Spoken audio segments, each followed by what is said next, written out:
2024 সালে বাংলাদেশের ইতিহাসে যেই ঘটনা ঘটে গেছে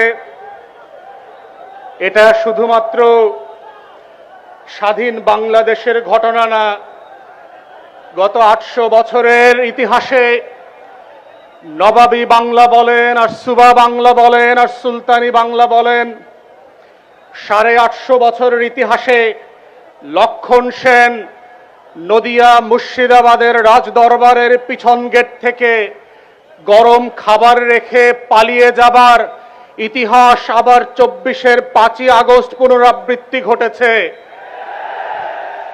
অতএব বেগম লক্ষণ সেনকে মনে রাখতে হবে, বাংলাদেশের সকল সীমান্তে আপনার জন্য আমরা লাল গালিচা প্রস্তুত করে রেখেছি। বাংলাদেশের সকল ফুলের বাগান থেকে আপনার জন্য ফুলের মালা রেডি করে রাখা হয়েছে। শুভেন্দু অধিকারী আর দিলীপ ঘোষের নেতৃত্বে কোন সীমান্ত দিয়ে ঢুকবেন, আমরা কোটি জনতা আপনাকে রিসিপশন দেওয়ার জন্য সেদিন উপস্থিত থাকব এবং সরাসরি সীমান্ত থেকে কাশিমপুর আর কেরানীগঞ্জে নিয়ে যাওয়া হবে। যারা বোধ করছেন